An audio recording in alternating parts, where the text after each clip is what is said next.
Hello, everyone. Well, today we're going to be talking about Donald Trump's monumentous speech to Congress on Tuesday. Really, it's the moment in which he adopted the mantle of president. It wasn't a State of the Nation, but almost, where he's laid out his plans for the coming year. So far, we've had a lot of executive orders. We're about to go into a phase where he's going to have to be using Congress to put his policies into practice. So the speech was divided into two sections, basically, as I see it. First 40 minutes or so, he was laying out his policies, and he's going to need particularly the Republicans in Congress to help him with this. And as we'll see at the end, he might get the aid of a few Democrats. In general, it was an incredibly successful speech. I've spent quite a lot of time going through this. In case you're interested, I've got a webpage with the whole video here and the whole official text. So I've spent time thinking about this. The point really is, though, there's too much to go through. We'd be here for hours if I was to analyse the whole thing. So I think what's important is how positively this was received. These are the audience reactions from CNN. So CNN is a pretty liberal audience. And look at this reaction to Trump's speech, very positive, 57%, somewhat positive, 21%. So that's 78% in total, negative 21%. Trump's policies will move the country in the right direction, 69%, wrong direction, 26%. Trump's policies will move the country in the right direction, pre-speech, 58%, post-speech, 69%. Did Trump's speech make you feel more optimistic? 69%, more pessimistic, 28%. So we're kind of getting some pretty strong positive reactions. Very quick look at the policies. There's a useful article here by Ben Shapiro on the Daily Wire in which he puts the key policy issues in 7 points. So number one, America must put its own citizens first, because only then can we truly make America great again. What would you say to an American family that loses their jobs, their income, or their loved ones because America refused to uphold its laws and defend its borders? Number three, mandating every American to buy government-approved health insurance was never the right solution for the country. This is where he slams Obamacare. Four, if we slash the restraints, not just the FDA, this is the Food and Drug Agency, but across our government, then we will be blessed with far more miracles just like Meghan. I'm going to be dealing with this later. Five, but to create this future, we must work with, not against, the men and women of law enforcement. Ryan's legacy is etched into eternity.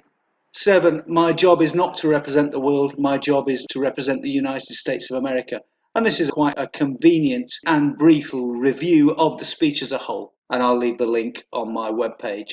Inevitably, the liberal press had to come up with criticisms, and it's quite interesting. The first conversations I had yesterday morning were very, very positive, and most people thought, well, this is pretty good, and they got worse as the day progressed. And it seemed to me to be people on Facebook and Twitter who hadn't actually read the speech, but had read the liberal press. And here, Donald Trump made 61 statements in his speech, 51 were false. And it's interesting, we look at the article, all we get is a meme and a full Google Doc to follow, so everybody believed that.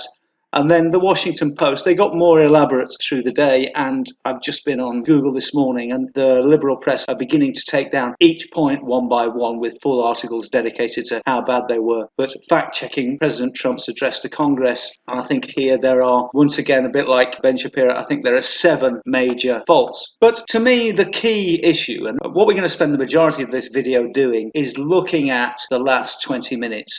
So he laid down his policies. You can agree with them or disagree with them on political motives. He's got a majority of Republicans in the House. He needs to get his own party on his side. The Democrats are going to vote against anyway. I think he's going to get his policies through. But really, this speech was about getting the American people on board. And this is the ability he has. He is a master showman. He knows how to put a show together. And I imagine he wrote the majority of this speech himself with the help of Steve Bannon, I would think.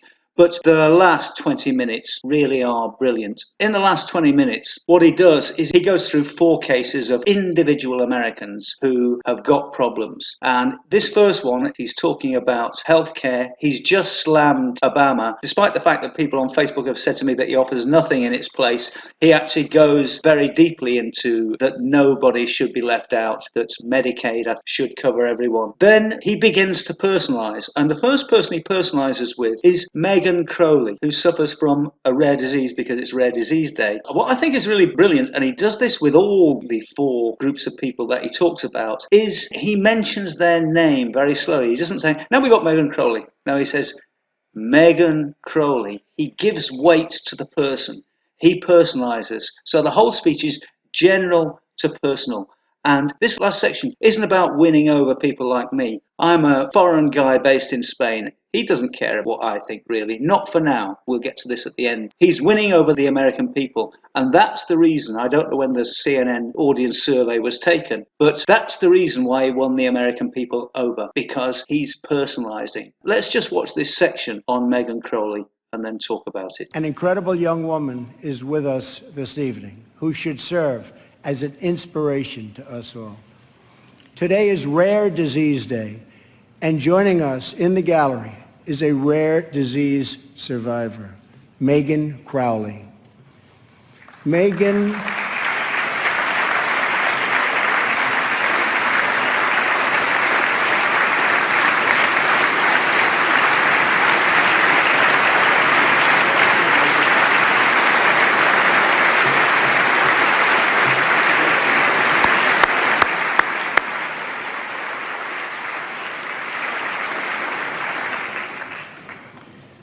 Megan was diagnosed with Pompe disease, a rare and serious illness, when she was 15 months old.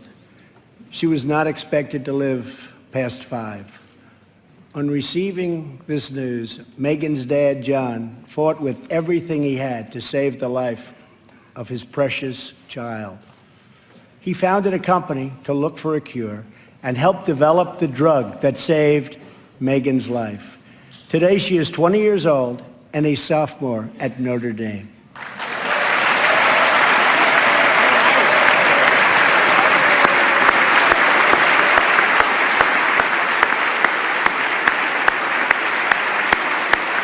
So you see how clever that is. He's got the sympathy vote.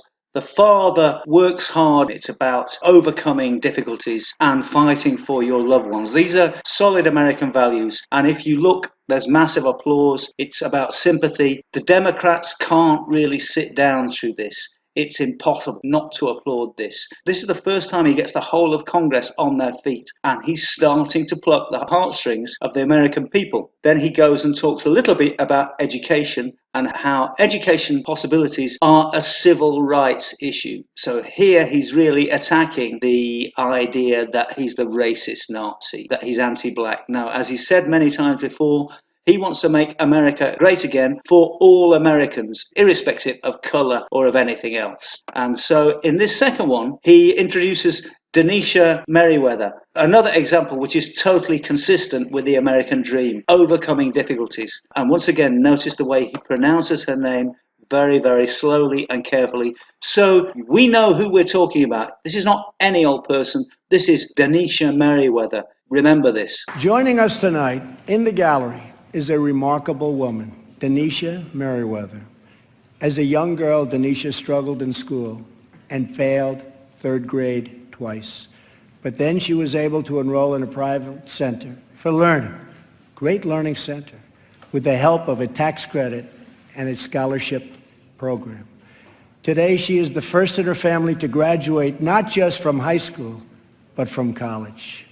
Later this year, she will get her master's degree in social work. We want all children to be able to break the cycle of poverty, just like Denisha.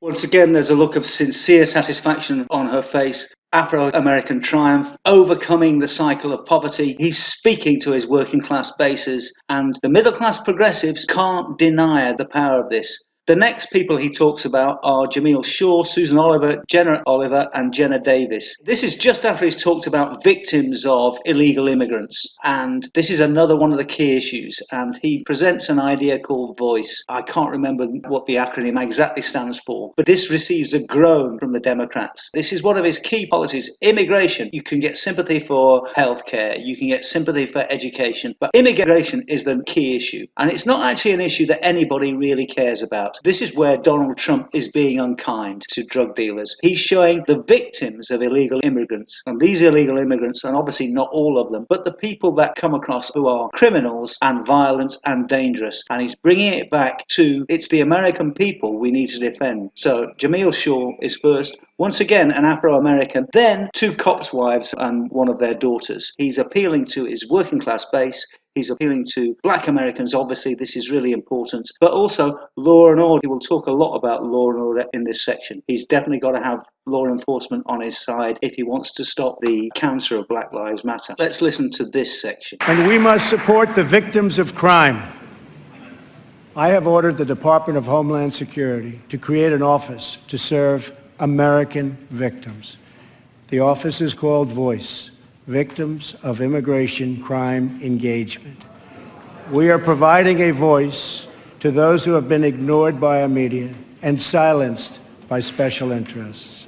Victims of immigration crime engagement, and you notice the groan that comes up from the Democrats. This is the divide and rule section. He's still got the American public on his side, as we shall see. Joining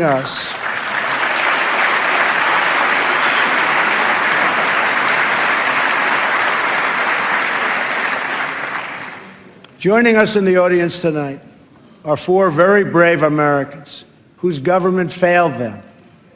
Their names are Jamil Shaw, Susan Oliver, Jenna Oliver, and Jessica Davis. Once again, their government failed them. He's not naming names, but he's attributing blame to the past. The government isn't going to fail them from now on. Notice how he pronounces their names very, very clearly.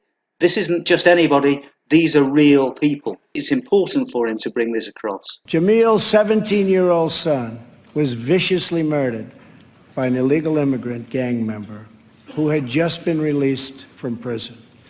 Jamil Shaw Jr. was an incredible young man with unlimited potential who was getting ready to go to college where he would have excelled as a great college quarterback. But he never got the chance.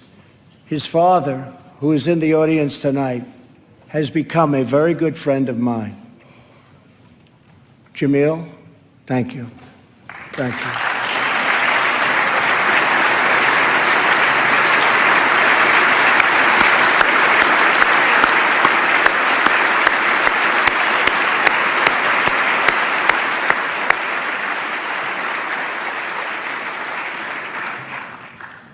Also with us are Susan Oliver and Jessica Davis. Their husbands, Deputy Sheriff Danny Oliver and Detective Michael Davis, were slain in the line of duty in California. They were pillars of their community. These brave men were viciously gunned down by an illegal immigrant with a criminal record and 2 prior deportations, should have never been in our country. Sitting with Susan is her daughter, Jenna. Jenna, I want you to know that your father was a hero and that tonight you have the love of an entire country supporting you and praying for you.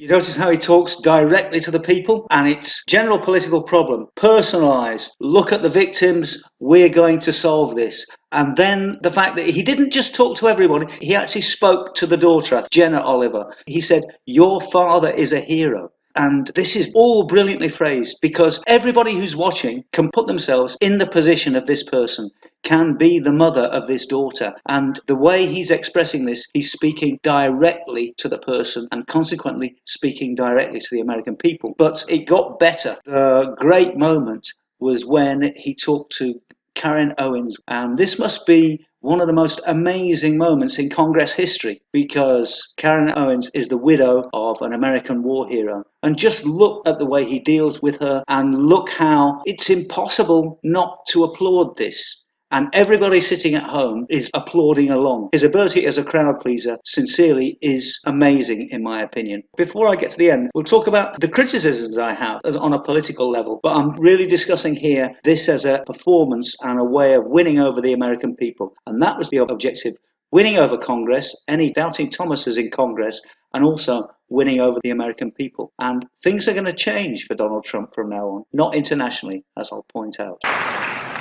We are blessed to be joined tonight by Corinne Owens, the widow of U.S. Navy Special Operator, Senior Chief William Ryan Owens. Ryan died as he lived, a warrior and a hero, battling against terrorism and securing our nation.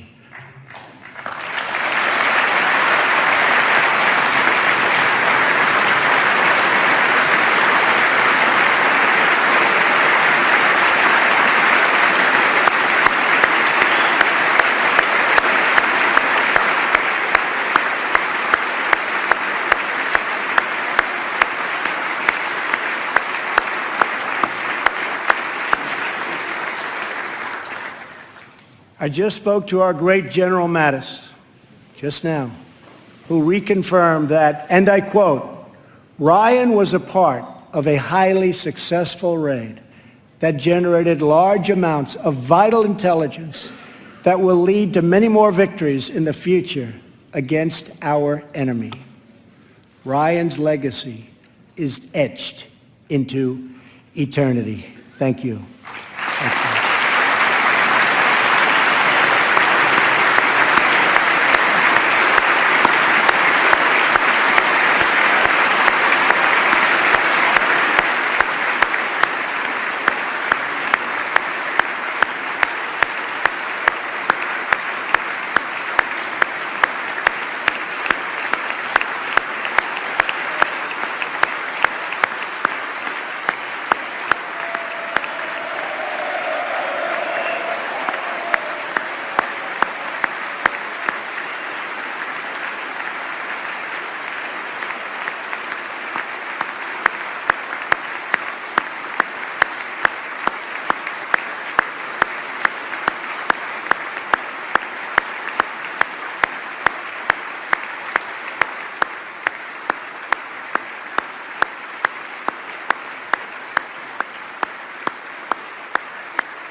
And Ryan is looking down right now, you know that, and he's very happy because I think he just broke a record. It's brilliant. It's absolutely brilliant. America doesn't need Hollywood. Look at what disaster the Oscars were, I think, the night before, and compare it with this. Notice how the person that's leading this clapping is Donald Trump. He's very, very stoic when he leads, because he just claps. And whilst he's clapping, nobody dares, or some people dare to sit down, but the majority don't dare to stop, because you're applauding a dead hero. And the wife, we've got right to the end of this speech, there's been a climax of Megan Crowley, Denisha Merriweather, Jamil Shaw, Susan Oliver, Jenna Oliver, and Jenna Davis. And then the climax is Karen Owens. She's going to respond, and she responds perfectly. And this is the human story. The guy is just an amazing showman. To demonstrate the importance of this, let's look at Van Jones's. This is CNN. CNN, the great Donald Trump haters. And this is Van Jones's reaction to this event. And Van Jones was the guy who, on election night, described Donald Trump's victory as a whitewash. If you've got Van Jones on your side, you're really beginning to win over the American people. I repeat, we're not talking about policies here. Well, I'm not talking about his effectiveness or honesty as a politician. I personally believe in him. I think he's good. What we're talking about is the purpose of this speech and how effective this speech has been. To be perfectly honest, what Van Jones says now says it all. He became president of the United States in that moment, period. There are a lot of people who have a lot of reason to be frustrated with him, to be fearful of him, to be mad at him. But that was one of the most extraordinary moments you have ever seen in American politics, period. And he did something extraordinary. And for people who have been hoping that he would become unifying, hoping that he might find some way to become presidential, they should be happy with that moment. For people who have been hoping that maybe he would remain a divisive cartoon, which he often finds a way to do, they should begin to become a little bit worried tonight. Because that thing you just saw him do, if he finds a way to do that over and over again, he's going to be there for 8 years. Now, there is a lot that he said in that speech that was counterfactual, that was not right, that I oppose and will oppose. But he did something tonight that you cannot take away from him. He became President of the United States. Pretty amazing. If somebody like Van Jones, who is the voice of the opposition, Afro-American, a famous CNN pundit, is beginning to soften, in the next few weeks there's going to be an avalanche. What people like me have been saying for a long time, the first time I watched him in a rally, I saw the ability he'd got with people. It was impossible to deny the obvious enthusiasm of the crowd. He knows how to play a crowd, and he played Congress and the whole of the American people on Tuesday night. He's starting to win over the strongest opposition. Once big players like Van Jones start to fold, then everyone will come over to his side. Before we go out, this was directed at the American people. The rest of the world don't know about this. My friends here in Spain on Facebook didn't watch the whole speech and will be influenced by the 2 minutes they see on the press here and obviously what they read on internet. The lefty liberal American press will slam him and will work on their arguments to invalidate Tuesday night. But anybody who watched this, and there will have been millions of people who watched this, will come away with a positive impression, as we saw 69% in favour. And so we'll watch his popularity rise. And once that balance tips, the whole of the American people, well, not all of them, but a large proportion of the American people will begin to come over to him. I think there are issues on policy, though. This was after 40 days. I'm going to give him 100 days before I start criticising properly. My main concern is that, yes, he's won over the American people. He's going to do things for America. He's going to make America great again. The next thing he needs to do for the world and to become an example for the kind of new nationalism that I'm supporting, and I'm definitely supporting this new nationalism. I want Britain to be Britain. I want France to be France.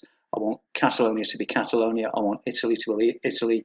And I want America to be America. Donald Trump is the foothold of this movement. So he's not only got to lead for America, he has got to lead for the whole world. And what disturbs me at the moment are, one, the number of neocons in his administration. Particularly on the financial side, everybody tries to bring down the importance of having so many Goldman Sachs people, but there are a lot of Goldman Sachs people there. It makes me suspicious. I'm interested to see what they do. And we'll see this happen in the next phase when he's dealing with Congress.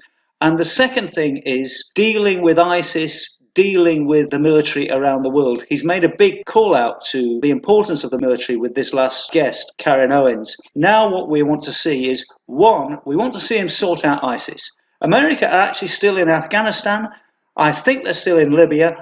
America has got to start to do the reconstruction work. I know it's the last administration's or the Bush and Obama administration's fault. If Donald Trump really wants to become a world leader and really wants to give all countries back their sovereignty, he needs to start dealing with the countries that have been victims of American foreign policy. As most of you know, I don't think the solution to the disaster in the Middle East and parts of Africa is mass immigration. This makes me very, very unhappy. I don't think it's the solution. I don't think it's good for the people that are coming, and it's certainly not good for the host societies. However, we have to be humane and humanitarian about this, and there needs to be withdrawal and proper reconstruction of these disaster war-hit areas. And the big concern is the pressure he's going to receive from the military-industrial complex, because we're talking about a financial investment. And he's got to be really tough on this, and he's got to act like a moral human being, and America has got to get out. And if we can reduce the power of NATO, because armies exist in order to fight wars, if there's less military power in the world, there will be fewer wars in general. That's what I want to see him do next. And this is where me, as a foreign observer, I'm going to be holding his feet to the fire. Anyway, I think that was a brilliant speech. As Van Jones said, he became president on Tuesday night. Let's see how he moves with this newfound legitimacy, and let's see him start to do things good. I'm interested on what he can do on the world stage. But best of luck, Mr. President. A great speech and very much a game changer in my opinion. Well, that's what I think of that. Please leave a comment, like the video, subscribe to the channel. I talk about lots and lots of different things, and hopefully I'll be talking about something interesting tomorrow. So have a really, really great day.